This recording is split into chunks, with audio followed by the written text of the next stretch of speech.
Assalamualaikum warahmatullahi wabarakatuh. Alhamdulillahi rabbil alamin, wassalatu wassalamu ala ashrafil mursalin, nabiyyina wa maulana Muhammadin wa ala alihi wa sahbihi ajma'in. Wa ashhadu an la ilaha illallah wahdahu la syarikalah, wa ashhadu anna Muhammadan abduhu wa rasuluh, sallallahu alaihi wa ala alihi wa sahbihi wa man tabi'ahum bi ihsanin ila yaumiddin. Alhamdulillah, puji syukur kita haturkan kehadirat Allah Subhanahu wa taala. Malam ini kembali kita melanjutkan kajian rutin dengan membaca tafsir surat Al-Baqarah, dan ini merupakan sesi yang terakhir sebelum libur Ramadan insyaallah taala. Kita akan membaca ayat 229. Allah Subhanahu wa taala berfirman, "At-talaqu marratan fa imsakum bima'rufin aw tasrihum biihsan. Wa la yahillu lakum an ta'khudhu mimma ataytumuhunna syai'a illa an yakhafa alla yuqima hududallah. فإن خفتم ألا يقيما حدود الله فلا جناح عليهما فيما افتدت به تلك حدود الله فلا تعتدوها ومن يتعد حدود الله فأولئك هم الظالمون." At-talaqu marratan, perceraian itu 2 kali. Yang dimaksud di sini adalah perceraian yang bisa rujuk. Maksimal hanya 2 kali. Perceraian yang ketiga tidak bisa lagi untuk rujuk. Fa imsakum bima'rufin, setelah orang itu menceraikan istrinya yang masih bisa rujuk. Yang disebut dengan cerai apa yang masih bisa rujuk itu? Talak yang masih bisa rujuk namanya apa, Mas? Apa namanya? Kemarin sudah. Talak raj'i. Talak raj'i. Perceraian yang masih bisa rujuk atau talak raj'i. Fa imsakum bima'rufin, maka kalau mau dipertahankan artinya dirujuk, maka rujuklah dengan cara yang baik. Au tasrihun, atau kalau mau dipisahkan artinya dilepas. Tasrih artinya melepas, maka lepaskan dengan baik. Wala yahillu lakum, dan tidak halal bagi kalian di sini para suami, an ta'khudhu, untuk mengambil, mimma ataitumuhunna syai'an, apapun yang telah kalian berikan kepada mereka para istri, syai'an, sedikit pun. Dan yang dimaksud di sini adalah mahar. Yang dimaksud, kalian tidak halal untuk mengambil mahar yang telah kalian berikan kepada istri kalian sedikit pun. Illa ayyakhafa alla yuqima hududallah, kecuali kalau keduanya takut tidak bisa menegakkan aturan Allah. Suami istri takut tidak bisa menegakkan aturan Allah. Yang dimaksud di sini adalah sang istri mengajukan khulu'. Kecuali kalau istri mengajukan khulu', lalu istri menyampaikan gugatan kepada suaminya, maka suaminya berhak mengabulkan permohonan khulu' tadi, dengan ketentuan sang istri mengembalikan mahar yang disebut dengan al-fida.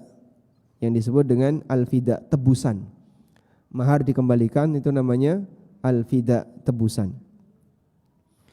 Fa in khiftum alla yuqima hududallah, kalau kalian khawatir mereka tidak bisa menegakkan aturan Allah dalam berkeluarga, fala junaha alaihima fi maftadat bih, maka tidak ada dosa bagi keduanya, baik bagi suami maupun istri, untuk melakukan fida, iftadat bi. Iftada itu artinya menebus dirinya.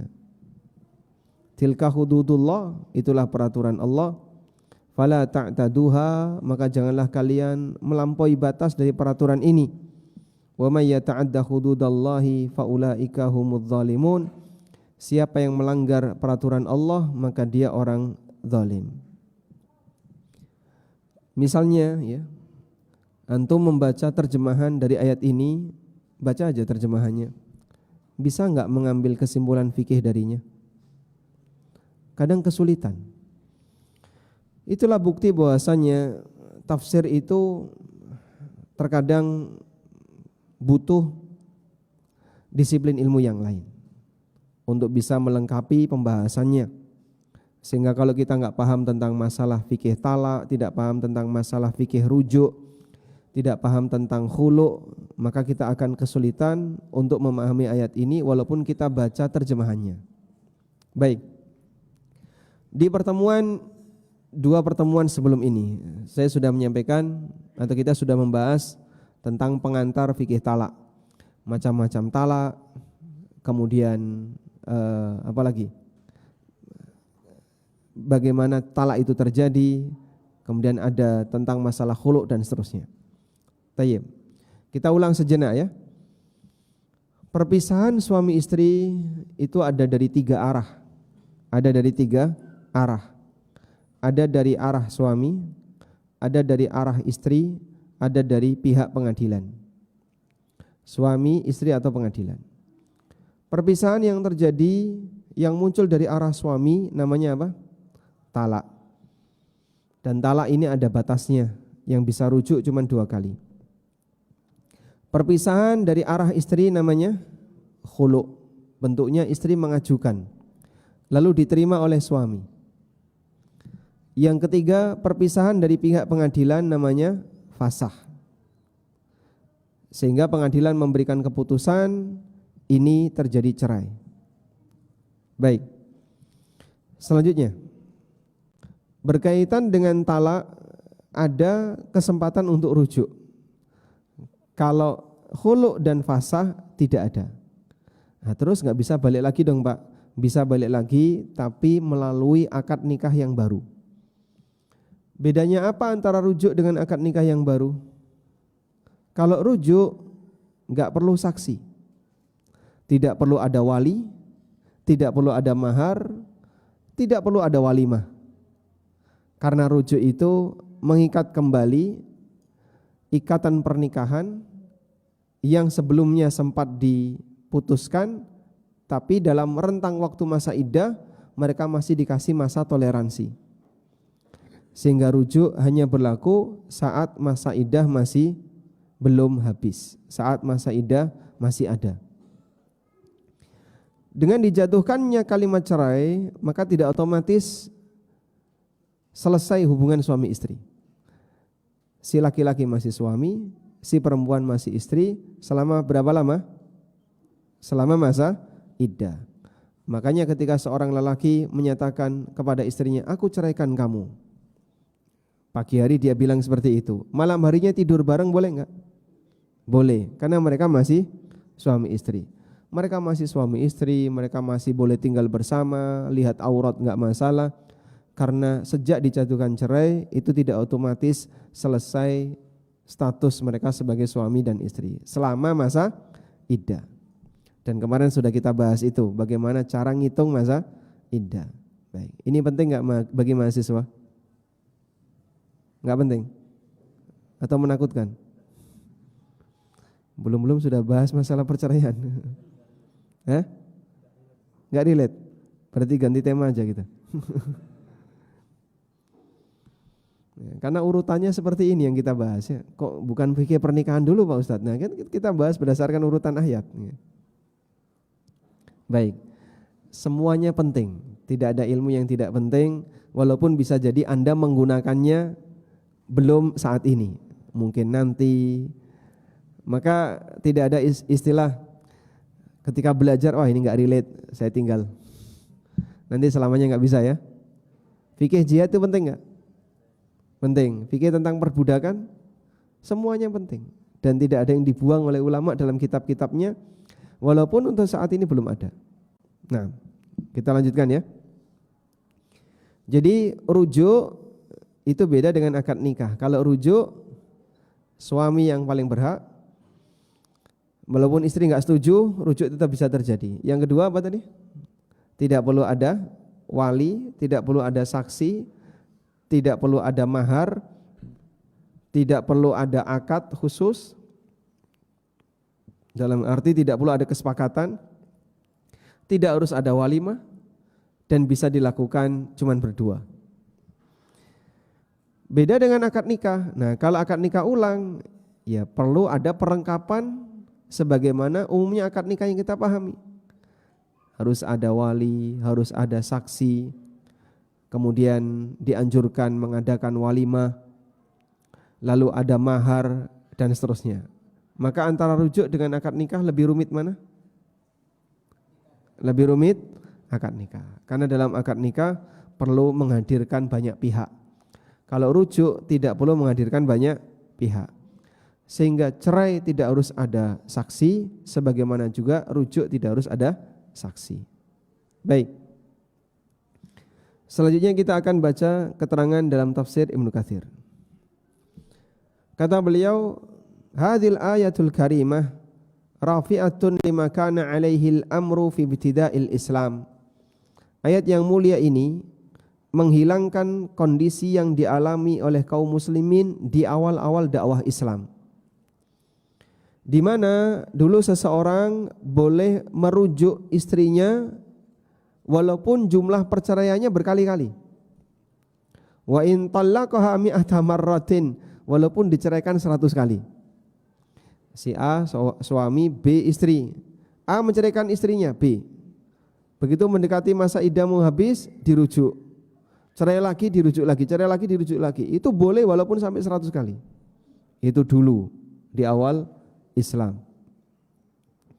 Madamat fil iddah, sepanjang perceraian itu masih atau sepanjang rujuk itu dilakukan di masa iddah. Falamma kana hadza fihi dararun 'ala zaujat.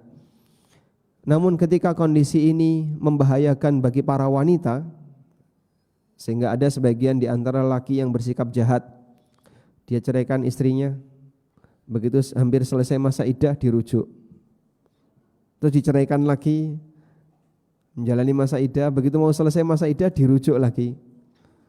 Terus seperti itu tanpa ada batas bilangan. Maka dia punya suami seperti enggak punya suami. Tapi dia ketika mau nikah lagi enggak bisa.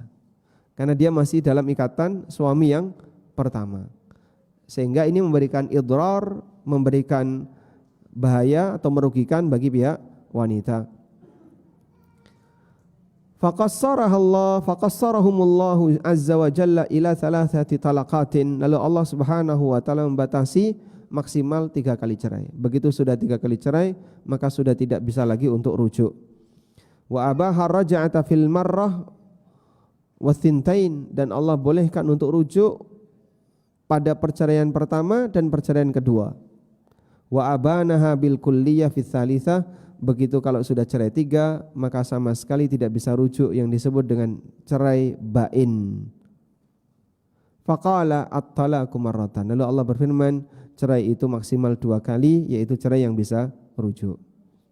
Baik. Dan kemudian Al-Hafidz Ibnu Katsir membawakan beberapa riwayat tentang bagaimana pengalaman yang dialami oleh para sahabat di masa silam. Sehingga sahabat itu mengalami, kenapa turun ayat ini? Karena di lingkungan kami ada seperti ini, ada kasus kayak gini. Masya Allah, betapa masyarakat ketika itu dibimbing oleh Al-Quran secara langsung. Ada kasus, Allah turunkan ayat. Ada kejadian, Allah turunkan ayat. Maka lingkungan mereka dibimbing oleh apa? Al-Quran. Itulah yang kemudian tidak bisa disamai dengan generasi siapapun.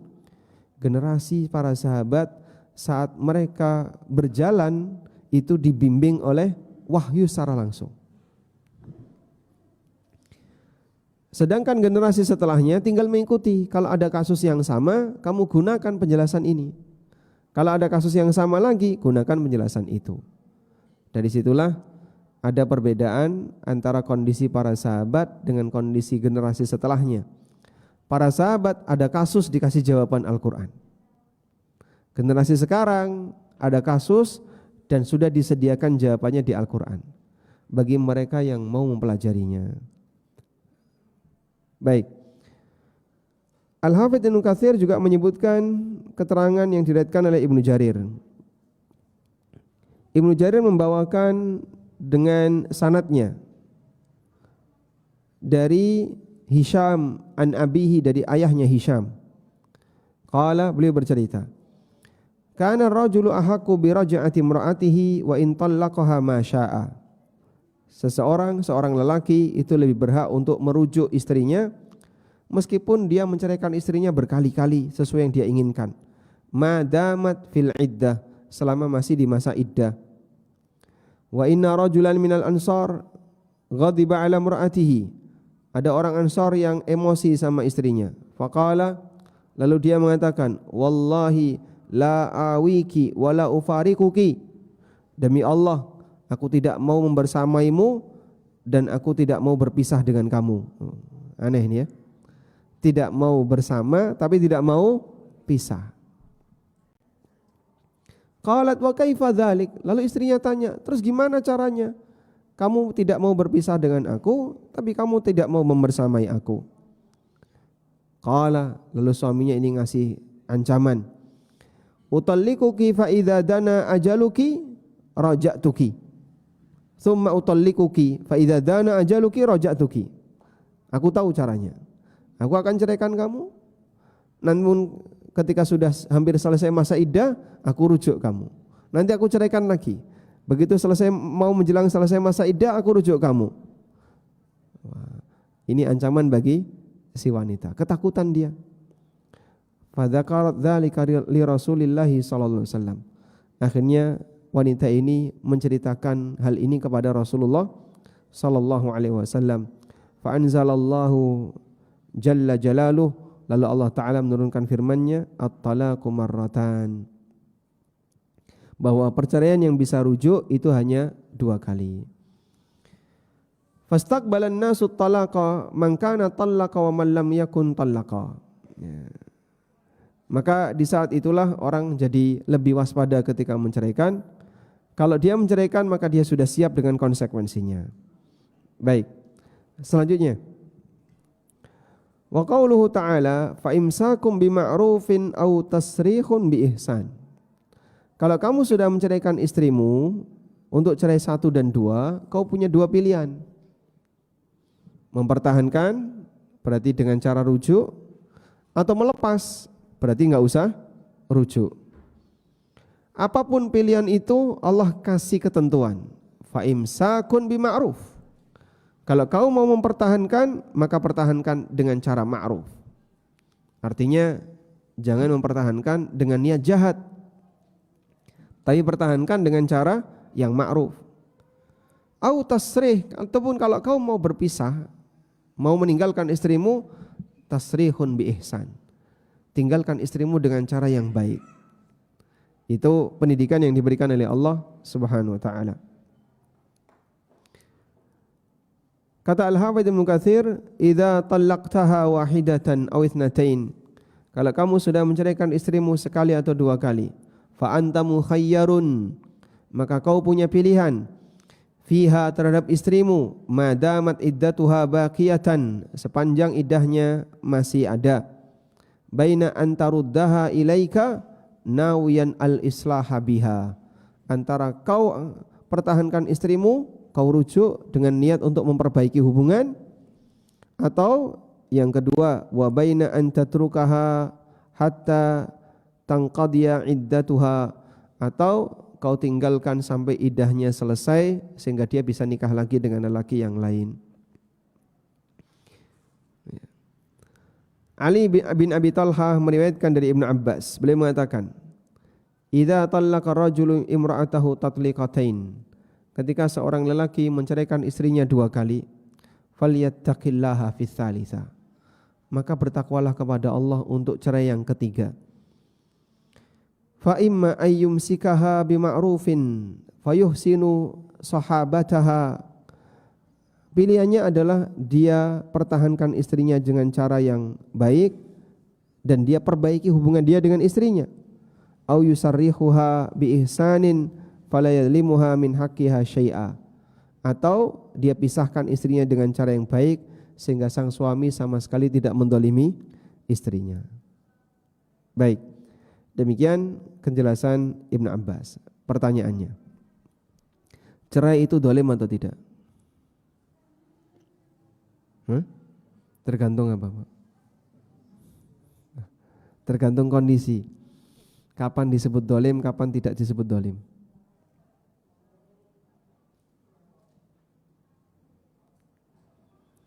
Dolim itu halal atau haram?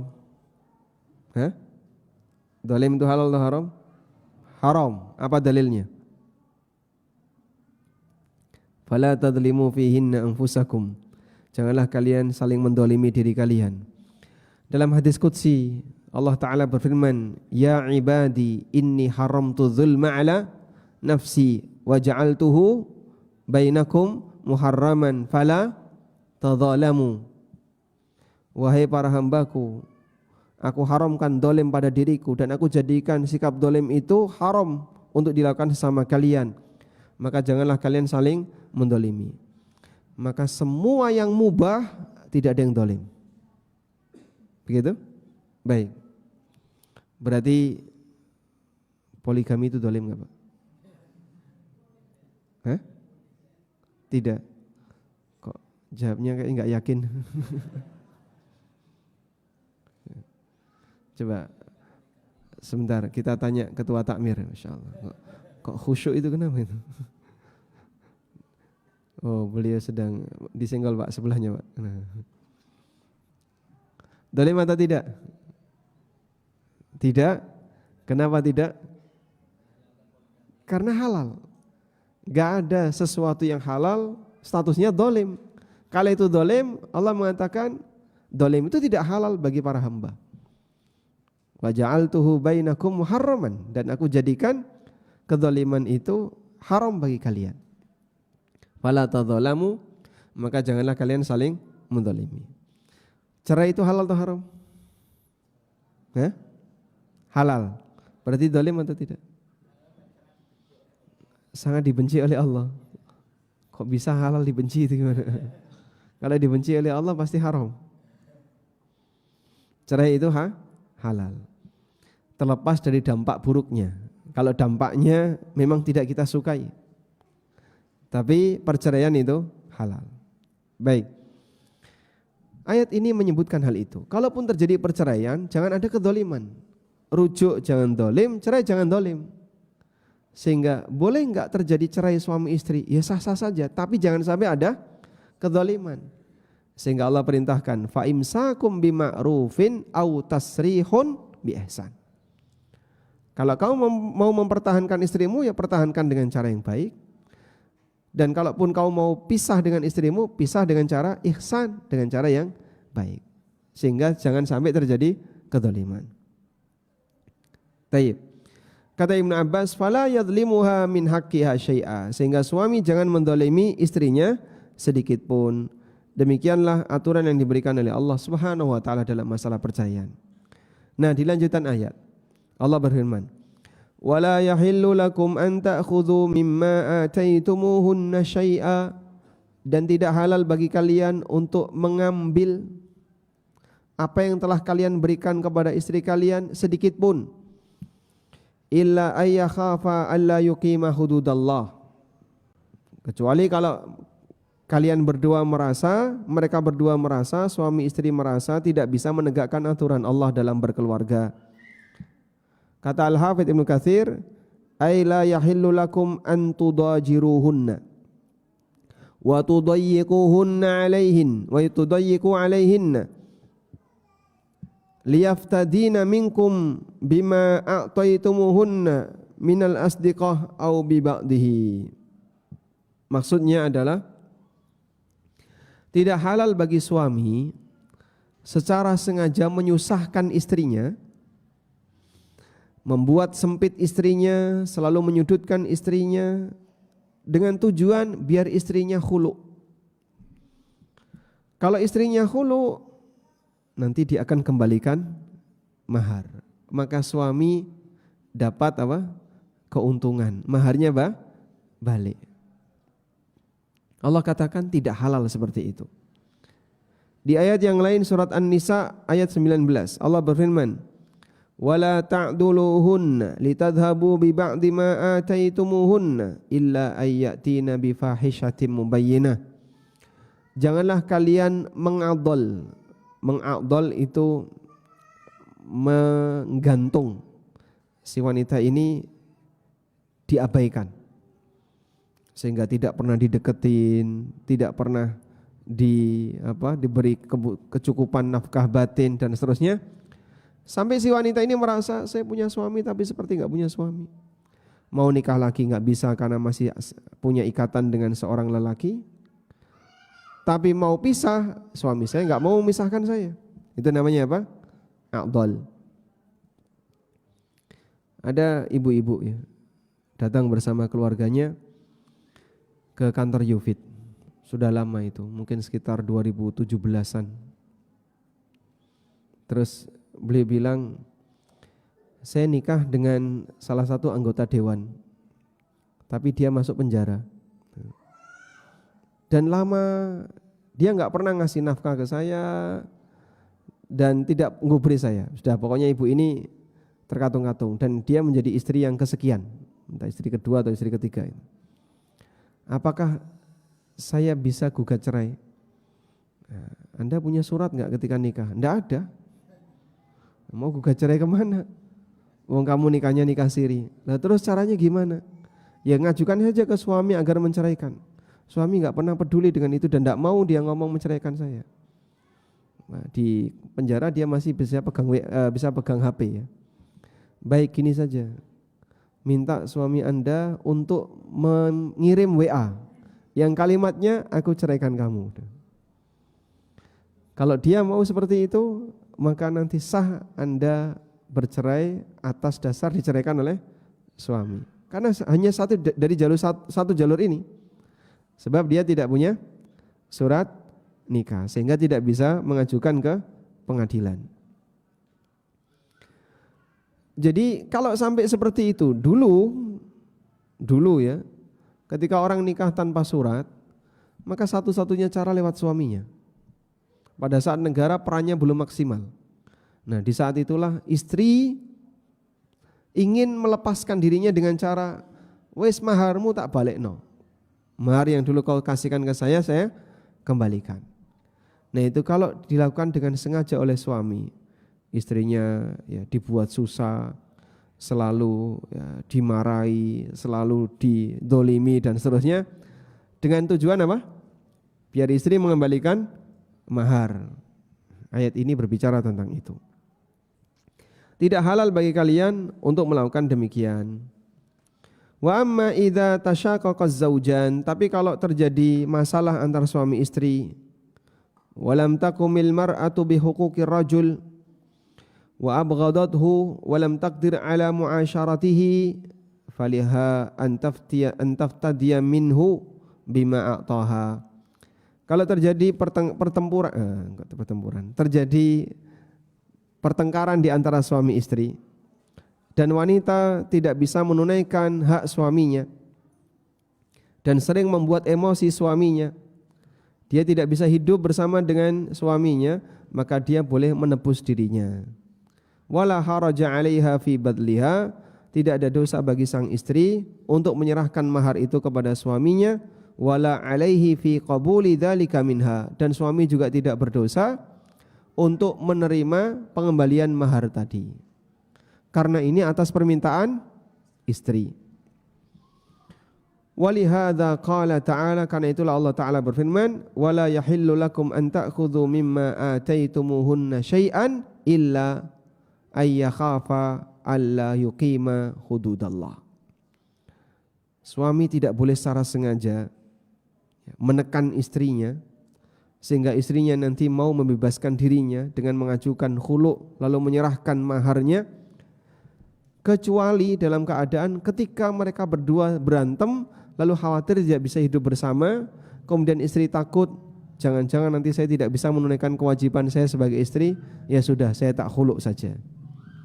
Di saat itulah mahar ketika dikembalikan halal diterima oleh suami. Namun kalau tidak ada sebab semacam ini, artinya dia khulu' tanpa sebab, hukumnya dosa besar. Wanita khulu' tanpa sebab, hukumnya dosa besar.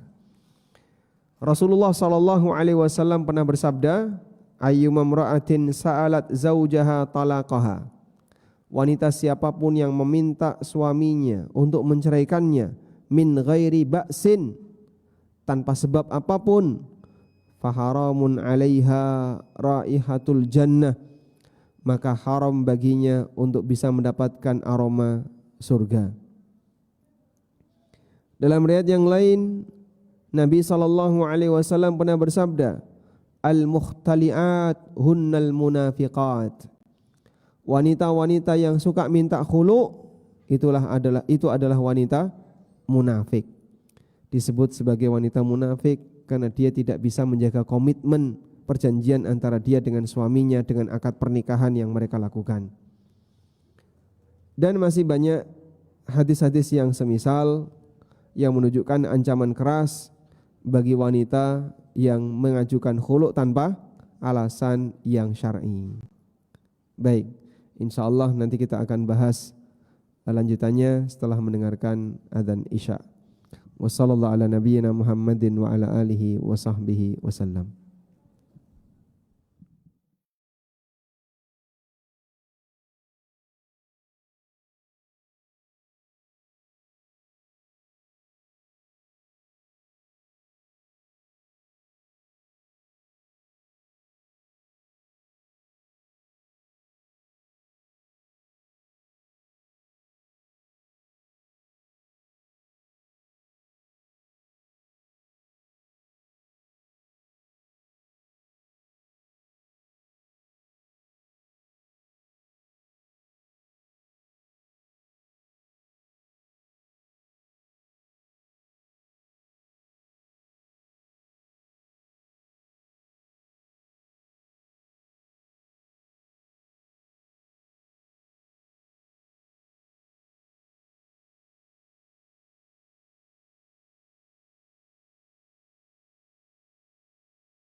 Allahumma salli ala Muhammad. Allahumma rabb hadhihi da'wati tammah was-salatu wa ba'athu maqaman mahmudan allati Alhamdulillah wassalatu wassalamu ala Rasulillah wa ala alihi wa sahbihi wa mawalah. Wa ashhadu an la ilaha illallah wahdahu la syarikalah wa ashhadu anna Muhammadan abduhu wa rasuluh. Kita lanjutkan berkaitan dengan masalah khulu'. Tadi kita sudah menyebutkan bahwa dalam ayat ini menegaskan tidak boleh secara sengaja seorang suami menyudutkan istrinya, memberi tekanan kepada istrinya agar istrinya mengajukan khulu', sehingga dengan demikian dia bisa mengambil kembali mahar yang sudah dia serahkan. Ceritanya begini, ada seorang wanita yang tidak punya masalah, tapi suaminya enggak senang sama istrinya ini. Akhirnya si suami membuat alasan apapun lah, gimana caranya biar si wanita ini bisa tertekan. Entah dengan cara sering menampakkan wajah cemberut, tidak pernah bersikap ramah dengan istrinya, sering membuat masalah di rumah dan seterusnya, agar membuat istrinya jadi emosi. Saat lama-lama seperti itu mungkin akan terakumulasi sehingga istrinya enggak kuat. Ketika istrinya sudah enggak betah, dia akhirnya gugat cerai. Maka gugat cerainya penyebabnya apa? Dipicu oleh sikap suami yang tidak nyaman kepada istrinya. Padahal sebenarnya istrinya enggak ada masalah. Baik. Kita akan balik sekarang. Istrinya memang enggak cocok sama suaminya. Suaminya enggak ada masalah, tapi istrinya mempermasalahkan suaminya. Nah, dalam kondisi itu kemudian si wanita gugat cerai. Di saat itulah sang suami berhak untuk menerima mahar. Di sini dikatakan oleh Al-Hafidz Ibnu Katsir. Tsumma qala ta'ifatun katsiratun minas salafi wa a'immatul khalaf. Para ulama salaf dan para ulama khalaf, para ulama dulu dan sekarang, mereka mengatakan, innahu la yajuzul khulu' illa ayyakuna syiqaq wan nuzuz min janibil mar'ah. Tidak boleh untuk terjadi khulu' kecuali jika pertengkaran dan masalah itu datang dari pihak wanita. Di saat itulah boleh bagi si lelaki untuk menerima fidyah, untuk menerima tebusan. Wahtajju biqaulihi ta'ala, dan para ulama itu berdalil dengan firman Allah Ta'ala, wala yahillu lakum an ta'khudhu mimma ataitumuhunna syai'a. Tidak halal bagi kalian wahai para lelaki untuk mengambil mahar yang telah kalian berikan kepada istri kalian. Qalu, mereka mengatakan, falam yushra' al-khulu'u illa fi hadhil halah. Khulu' itu tidak boleh secara syariat kecuali dalam kondisi ini. Fala yajuzu fi ghairiha illa bidalilin. Sehingga tidak boleh terjadi khulu' kecuali melalui jalur ini, kecuali kalau ada dalil yang lain. Wa mimman dhahaba ila hadza, di antara yang berpendapat seperti ini adalah Ibnu Abbas, Tawus, Ibrahim An-Nakhai, Atha, Hasan Al-Basri wal jumhur, dan jumhur ulama. Sampai Imam Malik dan Al-Auza'i mengatakan, andaikan suami sengaja bikin masalah kepada istrinya, lalu istrinya emosi, kemudian dia mengajukan khulu', maka wajaba raddahu ilaiha. Si suami wajib mengembalikan mahar tadi kepada istrinya. Sumber masalahnya itu kamu wahai si suami, bukan istrimu. Kok kemudian istrimu gugat cerai gara-gara kamu yang bikin masalah, dengan harapan agar kamu bisa mendapatkan kembali maharmu, maka kau tidak halal untuk mengambilnya. Wajib kau kembalikan mahar itu. Kemudian wa dhahaba Syafi'i, dan Imam Syafi'i rahimahullah berpendapat, ila annahu yajuzul khulu' fi halati syiqaq wa indal ittifaq bi tariqil aula wal ahra. Kata Imam Syafi'i, khulu' itu boleh terjadi baik ketika terjadi pertengkaran maupun tidak terjadi pertengkaran. Kalau boleh khulu' ketika terjadi pertengkaran, berarti juga boleh khulu' tanpa ada pertengkaran. Misalnya suami istri santai-santai saja, enggak ada masalah. tiba-tiba salah satu ingin uji coba. Uji nyali ya. Si wanita mengajukan khulu. Terus sama suaminya diterima, ya sudah kita khulu, kamu khulu saya kabulkan. Saya ceraikan kamu, tapi syaratnya apa? Mengembalikan mahar. Dilakukan. Menurut Imam Syafi'i ini boleh. Wa hadza qaulu jami' ashabihi qatibatun. Dan ini merupakan pendapat seluruh ulama Syafi'iyah. Kata Ibnu Katsir, wa huwa Syafi'i. Dan Ibnu Katsir termasuk ulama bermadzhab Syafi'i. Kalau jumhur mengatakan khulu enggak boleh kecuali kalau ada masalah dari pihak si wanita. Si wanita ini dia masalah sama suaminya. Suaminya enggak ada masalah, tapi si wanita ini yang masalah. Nah, baru ketika itu boleh khulu. Kalau dalam madzhab Syafi'i, khulu dalam keadaan enggak ada masalah pun boleh. Wa haka Syekh Ibn Abdul Bar, dan Ibn Abdul Bar menyebutkan dalam kitab Al-Istidhkar dari Bakar bin Abdullah Al-Muzani annahu dhaba ila annal khulu'a mansukhun. Menurut Bakar bin Abdullah Al-Muzani, khulu itu sudah mansukh. Sudah tidak ada lagi syariat khulu. Karena khulu itu sudah mansukh. Dan beliau berdalil wa ataitum ihdahunna kintaran fala ta'khudhu minhu syai'a. Kalian sudah menyerahkan kintor, harta yang jumlahnya banyak kepada istri kalian, yaitu sebagai mahar. Maka jangan mengambil sedikit pun, kalaupun kalian punya masalah dengan istri kalian. Baik, jadi di sini ada 3 pendapat berkaitan dengan masalah kapan boleh terjadinya khulu. Pendapat yang pertama, khulu sudah enggak ada. Khulu itu mansukh. Dimansukh dengan surat An-Nisa ayat 20. Ini pendapat siapa? Bakar Al-Muzani. Pendapat yang kedua, khulu itu boleh dilakukan baik dalam kondisi ada masalah maupun tanpa masalah. Sehingga sedang nyaman-nyaman saja, tiba-tiba suami istri sepakat untuk terjadi perpisahan dengan metode khulu. Maka yang seperti ini menurut madzhab Syafi'iyah boleh. Pendapat yang ketiga, khulu hanya boleh dilakukan jika ada masalah dari pihak istri.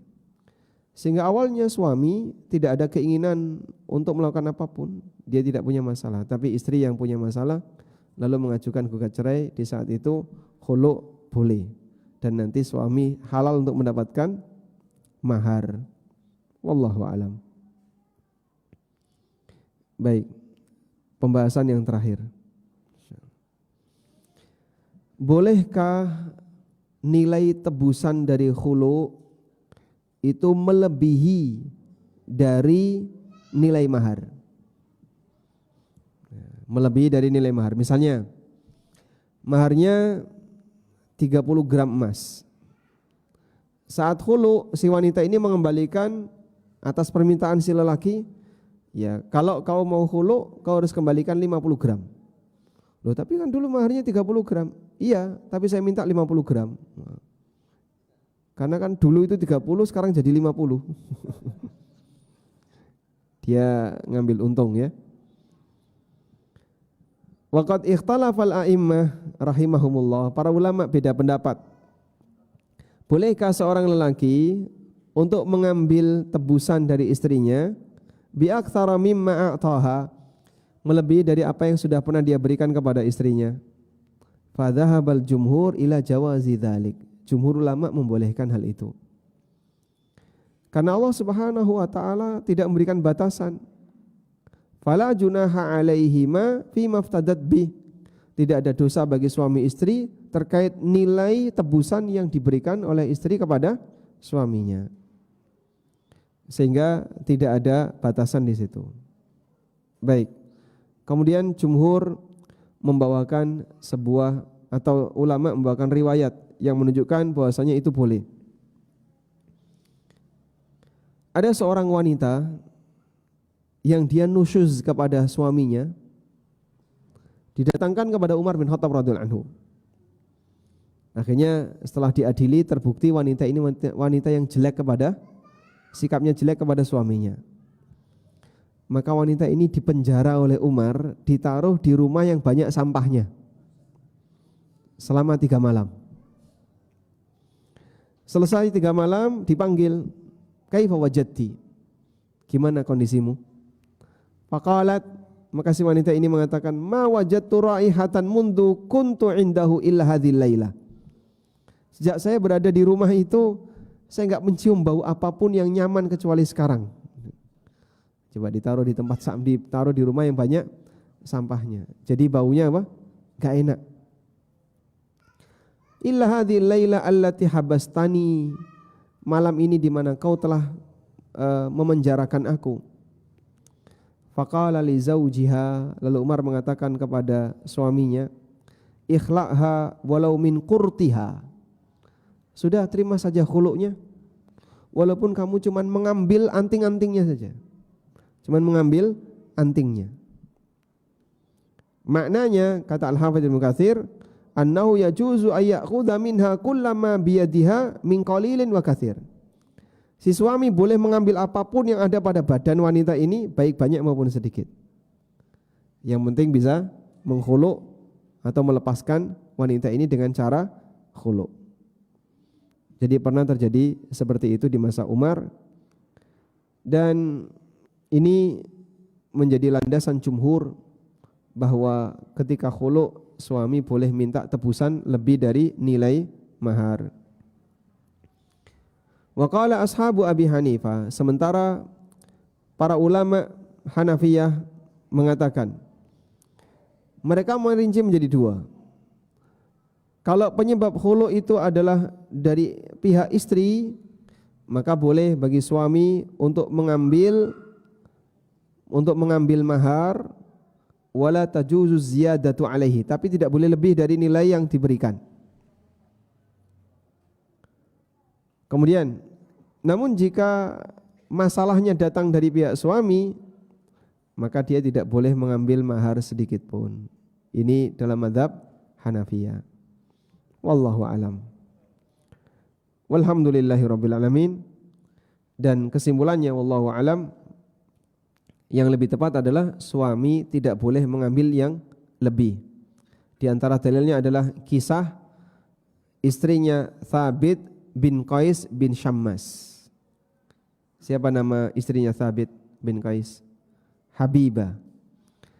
Istrinya Thabit ini khulu. Kemudian dia mengembalikan maharnya. Apa maharnya? Kebun. Masya Allah. Jadi dulu mahar enggak tanggung-tanggung ya, sawah 1 hektar. Kebun. Lalu Nabi SAW mengatakan kepada Thabit, wala tasdad ala hadza. Kamu tidak boleh minta lebih dari itu. Sehingga kalau kebun itu sudah dikembalikan, ya sudah, kamu tidak boleh minta lebih dari itu. Wallahu alam. Baik. Walhamdulillah. Mungkin Anda merasa ini pembahasan apa ini? Kayaknya tidak bersentuhan dengan kehidupan nyata saya. Tapi setidaknya Anda sudah bisa melihat seperti inilah bagaimana cara Allah mengatur rumah tangga. Demikian detail, dan ini bukti bahwa syariat ini datang dari Allah yang menunjukkan kebenaran Nabi Muhammad sallallahu alaihi wasallam, dan kebenaran Al-Qur'an adalah wahyu Allah Subhanahu wa taala. Demikian yang bisa kita sampaikan. Mudah-mudahan perjalanan belajar kita selama 1 tahun dari Ramadan yang lalu sampai Ramadan menjelang Ramadan kali ini, Allah kasih kita banyak manfaat darinya, dan kita sampaikan selamat beribadah puasa Ramadan. Mudah-mudahan Allah Ta'ala memudahkan kita untuk bisa menjalankan aneka ibadah, baik dari sisi kuantitas maupun kualitas sepanjang bulan Ramadan. Wassallallahu ala nabiyyina Muhammadin wa ala alihi wa sahbihi wasallam. Wa akhiru da'wana anil hamdulillahi rabbil alamin. Wassalamualaikum warahmatullahi wabarakatuh.